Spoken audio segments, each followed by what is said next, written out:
Radio has been a centerpiece of American society for years. Before television, there was radio. Before CDs, iPods, and MP3 players, there was radio. Radio personalities are an extension of our families. Rarely seen, but often heard, this unique talent was all about the knowledge of music and the vocal cords of the smooth-talking disc jockey. With all of the new technology and different outlets for music, radio has certainly seen better days. But in Baltimore, there's still a veteran radio personality whose knowledge of the music can't be replaced with technology. Magic 95.9, Baltimore's R&B leader. Good morning, love. Just after 10 o'clock, we finally got some civilized weather. So I'm thinking about you this morning, gang. I'd like to be your lover. Here's Prince, 95.9. All right, Tim Watts, thanks a lot for joining us. We appreciate it. My pleasure. So, Tim, you've been in radio for over 30 years. Tell me about some of the changes you've seen in radio over the years. Well, the biggest changes are technological. The method in which people receive radio, which they get the product, meaning you can listen to us anywhere in the world now on the internet, satellite radio, and all these high-tech ways of listening to the station. That's been probably the biggest change. And there are a lot of things that are the same. People come for entertainment and information, which is what it was all about from the very beginning before TV was around. So it's just a matter of mastering the technology and keeping up to date with the technological advances. So how did you get started in this radio business? Very slowly. Actually, it was pretty quick. I was taking a course in college at Virginia Union University in Richmond. And a teacher came to class one day, said there's a radio station here in Richmond that wants some students to do a talk show Sunday morning. So she said, anybody interested, sign up. Well, when you're 20 years old, you don't volunteer for homework. No one signed up. So she assigned 10 of us the radio committee, and we went down to the station and put together this show. We called it Inner City Views, based on Marvin's Inner City Blues. And people started getting disinterested. It was taking us like 6 hours. It's a 30-minute show to pre-recorded. Taking us 6 hours to do this 30-minute show because we didn't know what we were doing. And by the end of the semester, no one was showing up for the recording sessions but me. And at the end of the semester, the station called me and offered me a job. That station is still there. It's a real big station, Q94 in Richmond, Virginia. Rock and roll station. Doobie Brothers, Allman Brothers, Eagles, all that kind of stuff. So coming into radio, who were some of your influences? Oh, there were many, local and otherwise. I listened to all the big guys. Wolfman Jack. There was a guy in New York City named Dan Ingram. There was a guy in Chicago, Larry Lou Jack, and there was a guy in Boston, I can't think of his name, but on those big time, old time AMs, the 50,000 watters, you could listen to WBZ in Boston, in Richmond, and in Baltimore. You could hear them at night, the signal, WABC in New York, WLS in Chicago. You could listen to those signals right in your car in the parking lot. So. Me and some other guys used to sit out and listen to the AM stations all across the country and hear the quote-unquote big-time jocks. Now, you just mentioned several well-known radio talents. What do you think about the state of radio today, where we see a lot of people who aren't radio personalities on the airways across America? Well, there's still some. And going back to the big changes that you asked about, what's happening now, what's happening now is because of automation and syndication, the jobs are actually drying up. Because of the satellite and computers, one guy can sit in the studio in New York and theoretically service the whole planet. Like Tom Joyner's on 125 stations in the morning. That's 125 morning men out of work. Michael Baisden is on about 60 stations. That's 60 afternoon guys out of work. So when I'm through, or when they kick me out, I'll be the last probably live local DJ. They'll replace me with a syndicated or an automated show because the financial benefits are just too overwhelming. Right. And with that said, how are you able to keep your fan base and your listeners with all these outlets, the satellite, the podcast, the iPods? What do you do to keep those people listening? Well, to tell you the truth, it's a little uncomfortable for me to talk about myself, but I give them what they come for. They come for the music, and I let the music do the heavy lifting. And I tell them a little bit about the music stuff that they don't have the time or the inclination to do. I call it the goofy stuff. And that kind of information, the story behind the record, the artist himself or herself, always interests me. Where do they come from? What's Mario's last name? Is Maxwell his first name or his last name? Those are the questions that first come to me when I hear about an artist. And I begin to dig out that information and I make it a part of my on-air presentation. And that actually brings me to another point. I remember when Michael Jackson passed away, you actually found some radio cuts that I had never heard before, some studio cuts of them in the studio just tapping, making a record. How do you find that stuff, and do you hold that to yourself? I'm just always out on the lookout for that kind of stuff. And as a result of me talking about it on the air, sometimes people send it to me. And when I go through a record store, or I go through my old stuff, or I go to somebody's house and they got a bunch of old stuff, I just kind of go through it and see what's there. And if you spend some time, you'd be surprised what you could find. I interviewed Quincy Jones one time, and he told me he listened to 700 songs to find the right songs to go on the Thriller album, and 700 more for the Off the Wall album. I said, you listen to everything somebody sends you? He says, oh yeah, if you want gold, you got to dig for it. And I said, duh, of course. Right. So let me ask you, do you still have a record player? Do you still like to hear the crisp sound of an actual vinyl, or are you into the new technology? The new technology has kind of got me. I have a record player, but I don't use it much. As a matter of fact, I don't listen to a whole lot of music off the air anymore because I'm reading and because I like listening to talk radio. I've become sort of a news junkie. So I find myself crawling through CNN, MSNBC, and some of the news outlets on the internet and on radio, and I find myself listening to music less and less. Okay, and with all these different outlets, have you seen the quality of music diminish or improve over the years? In my view, the content has really diminished. Every time I listen to a hip-hop station, I am amazed at what they can say on the air now. Now we're all into what I call B-level bad words, like piss, ass, words like that. I missed that memo. Evidently, it's okay to say these words on the air now.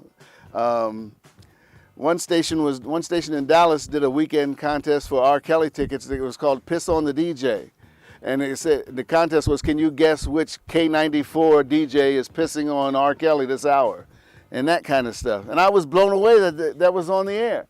And the station, the guy who came up with that promotion won a prize that weekend for being the most creative. So yeah, it's really amazing me how in my view it has deteriorated.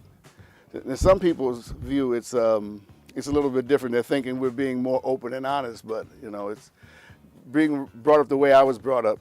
I don't see it that way. So you said you don't listen to a whole lot of music when you're off work, but when you do, what will we find in your CD player right now? Oh, all old school. Very rarely anything new. If a new Maxwell or something comes in, I'll listen to it, but it doesn't stay in the car.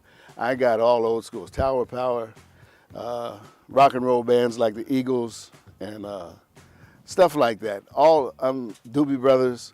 I'm all old school, and I tend to listen to a lot of the pop stuff because if I don't listen to it in the car, I'll never get to hear it because I don't hear it at work, and I'm usually on a news station. So whenever I take the time to put a CD in, it's usually one of my old school bands. It's a habit I developed working in that rock station in Richmond. It exposed me to all that stuff.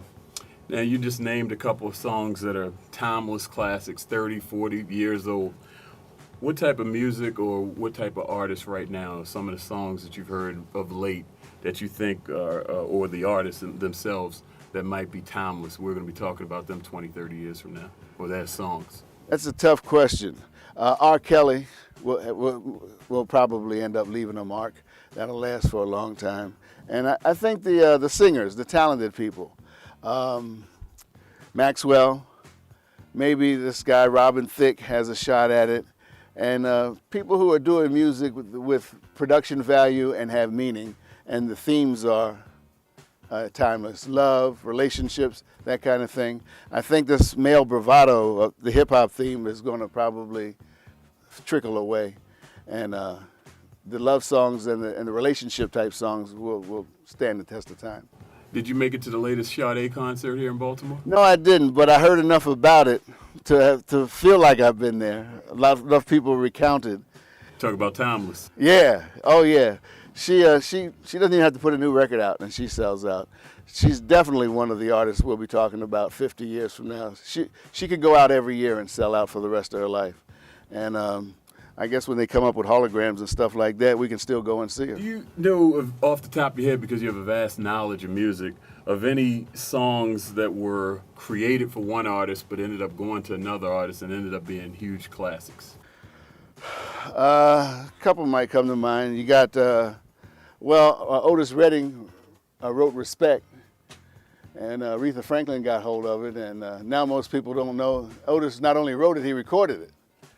And when you hear Otis's version, and of course when you hear the version, you wouldn't know that there was another version, because Aretha's version is just so overwhelming.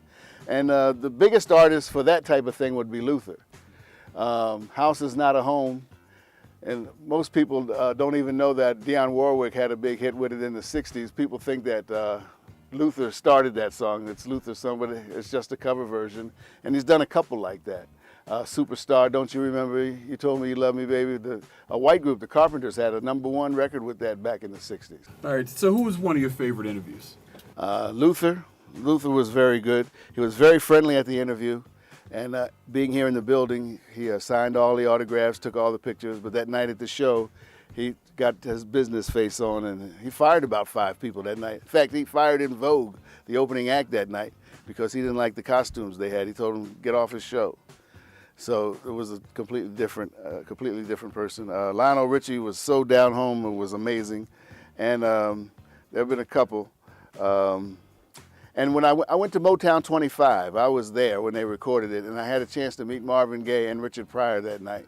And they were both very nice people. So there's been a couple that stick in my mind over the years. Motown 25, that was the infamous moonwalk.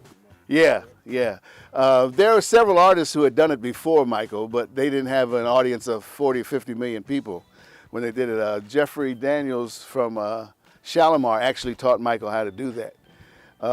But James Brown had a version of it back in the 50s. And so it's been around for a while. It's just that through, technology, through TV, it had got that massive audience, and Michael got hung with got the credit for it.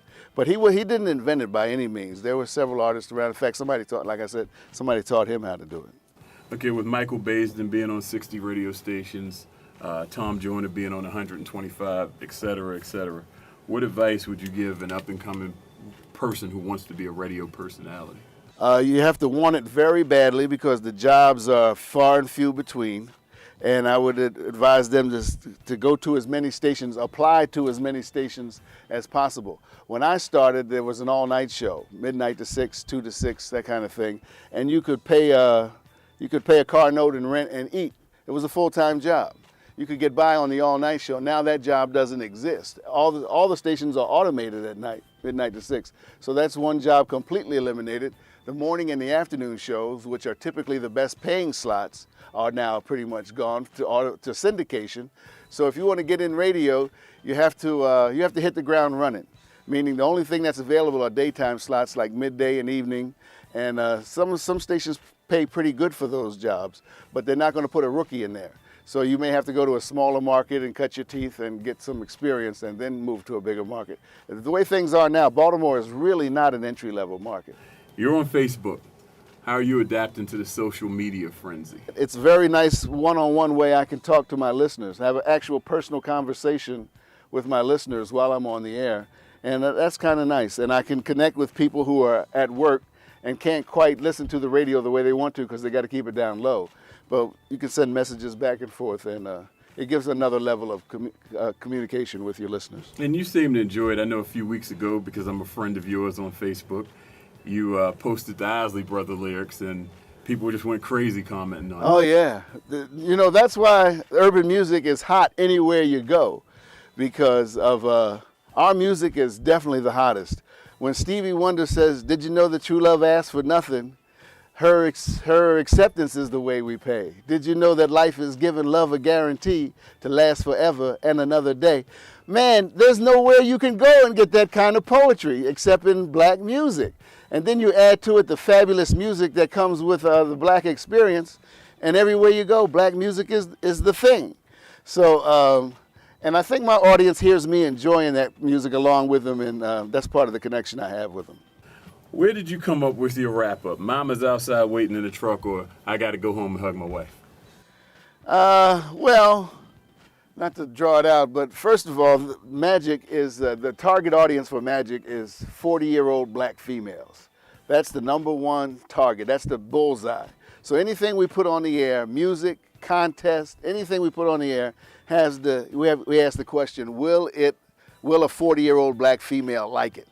And if the answer is yes, it goes on the air. If the answer is no, it doesn't go on the air.